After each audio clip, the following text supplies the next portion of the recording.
laws.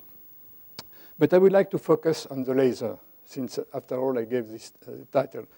Laser is based on the stimulated emission of light, and it is another of Einstein's idea. As I told you, if an atom is excited, it can go down to a lower state by emitting a photon whose energy matches this energy difference. This is called spontaneous emission. And this is random. The photon can be emitted in any direction in space. But what Einstein found that there is another phenomenon. If the atom is excited, and if you send on it an already existing photon, then the atom will emit a second photon. But this second photon, instead of being emitted in any direction, will go in the same mode as the first one. It will just amplify the first photon. It will be stimulated, its emission will be stimulated by the presence of a first photon. So one photon triggers the emission of a second identical photon and so on. And this is a process which is used by lasers. About 50 years after Einstein's paper, lasers were built. So you have the laser is a cavity. You have two mirrors facing each other. You have to excite atoms in the medium by a process which can be an electric discharge or a lamp which excites the atom on the side. And then when the atoms start emitting spontaneously, the light emitted by a first atom will stimulate the emission of a second and so on. And the light field will build up when the light is going back and forth between the mirrors. And if one of the mirrors is slightly transparent, the light beam will emerge. And you have all seen, and this is the laser beam, the pointer that I'm using here. And this is a light which is absolutely astonishing. Now, this seems familiar to you, but I can swear to you that if I had seen that in the 1960s, I would have fallen from my chair, because this was absolutely unbelievable, this kind of beam. There is a big difference between the classical and laser light. A classical light, the light of the sun or the light of a lamp, is emitted by atoms which emit independently from each other in different modes, with different frequencies, with different phases. So it's a kind of random, chaotic light. The laser, on the other hand, this laser emits, all the atoms emit in step with the same phase, the same frequency, and the same direction. Ideally, of course, you have small fluctuation. So we can say that this is tamed light. It's light which has been domesticated and that you can use for a lot of applications. And it's a fantastic tool. In fact, I don't have time to summarize all what we can do with light in research and in applications, but I can classify in two categories. First of all, what light does to cool or to heat bodies. If you concentrate a light beam on a piece of metal, you can bring it to huge temperature. You can achieve evaporation of matter. You can create plasmas, and even in this plasma, by concentrating light beams, you can create the conditions which occur inside stars, a fusion phenomenon which fuse nuclei to produce nuclear energy. And on the other hand, if you use it in a different way, you can use light to cool matter at extraordinarily low temperature. Just by having a light beam going counter-propagating with an atom, you can slow this atom and stop it and use light beam like tweezers, like optical tweezers, to keep this atom at a given place in space.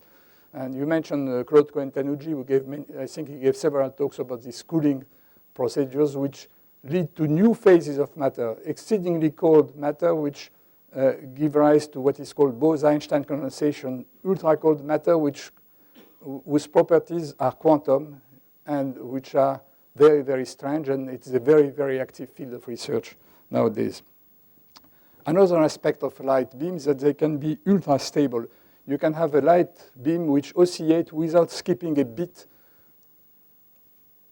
B-E-A-T, without skipping a bit over millions of kilometers. So you can do interference experiment by reflecting, for instance, a light beam from the moon and make an interferometer over these kind of distances, which means that you can measure distances with a huge precision.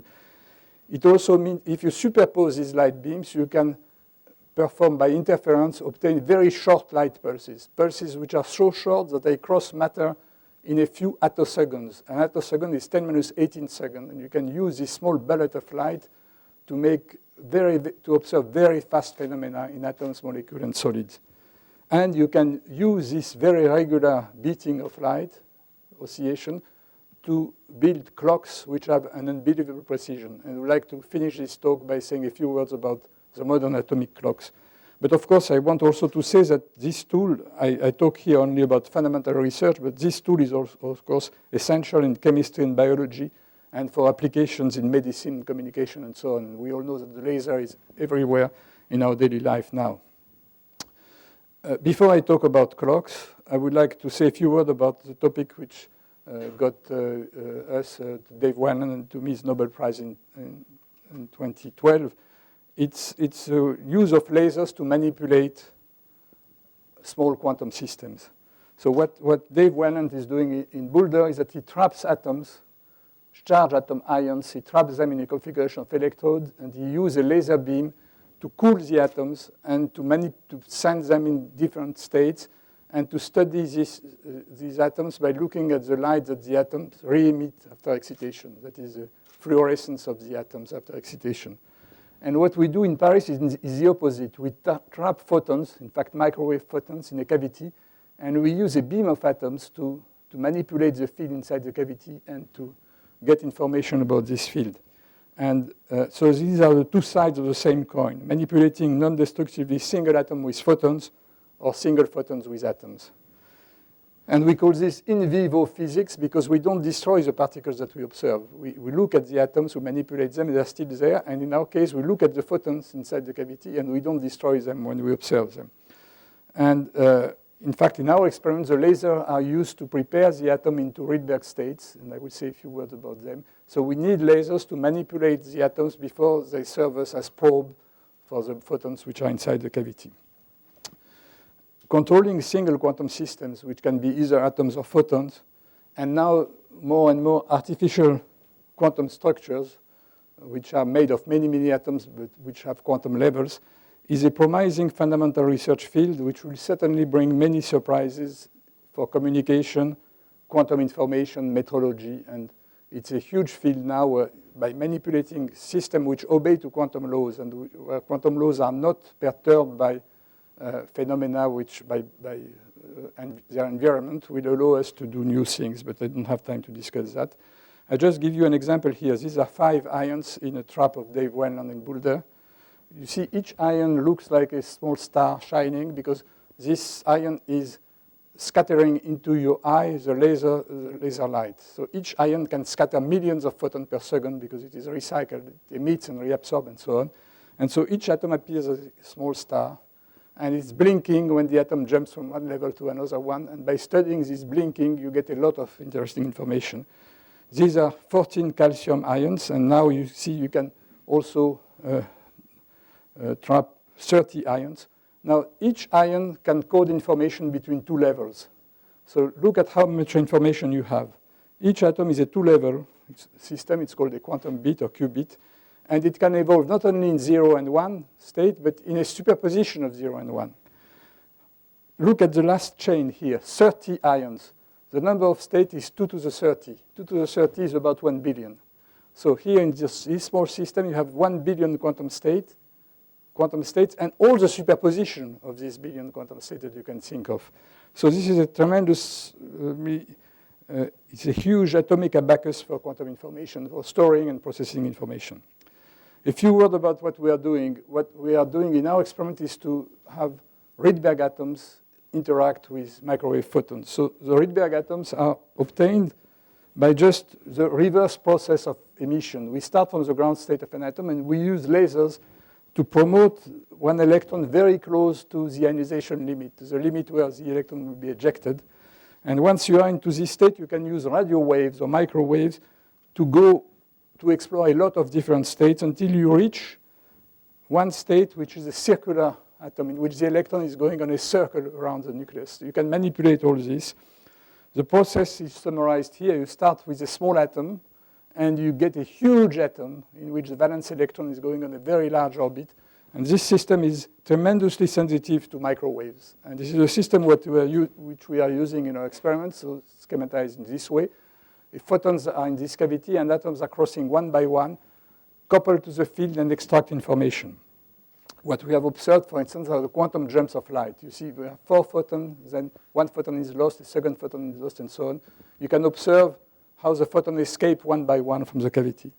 And we can also prepare the field into strange states, and I don't have time to discuss that, but states which are described by a wave function which has two peaks. Each of these peaks is a different state, and you have the two states at the same time. We call that a Schrödinger cat in reference to the thought experiments that Schrödinger described, in which a cat would be suspended between life and death. And here we have a field which is in the cavity suspended between two different states, two different classical states. And this is a realization in the lab of some of the Gedanken experiment. Here you see Bohr and Einstein. And they designed this experiment to trap photons and to let them escape at a given time. So in fact, you see the experiment looks very naive because it's just a thought experiment. But now we can do this kind of experiment in the lab. And this will be very surprising for these people. In fact, Schrödinger said, as late as 1952, that all this is ridiculous. We never experiment with single particles. In thought experiments, we assume that we do, and it always results in ridiculous consequences. So you see that at least one reason to do all this is to prove Schrödinger wrong, that the consequences are not ridiculous. So to conclude, I would like to say a few words about light as a ultra-precise measurement tool. And for this, I will come back to the initial idea of this talk. What about the velocity of light? The velocity of light has, after Fizeau and Foucault and Michelson, has been measured with more and more and more precision. And lasers have increased this precision even more. And we have come to the point where it's no longer possible to measure the velocity of light because the meter that we use to measure it is not precise enough. In fact, until the 1950s, the meter was, as you know, a standard which was kept with a lot of precautions in Sèvres, in the suburb of Paris, in a lab, controlled in temperature and so on. This is a standard coming from the French Revolution, by the way. But now, when the precision reached this level, the meter was defined with respect to the velocity of light. You all know what light year is. It is the distance that light propagates during 1 year.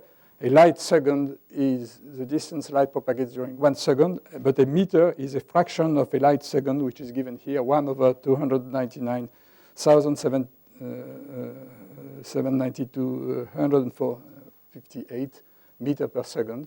And by definition, this is this. So the velocity of light is fixed by definition. But of course, when you do that, it begs the definition of the second. What about the second?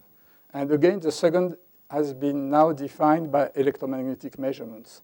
In fact, the second, to measure time, you have to have a periodic phenomenon and to count the period. So now the second is defined as 9,199,631,077 periods of a clock, a microwave clock, which is locked on a transition between two levels of the cesium atom.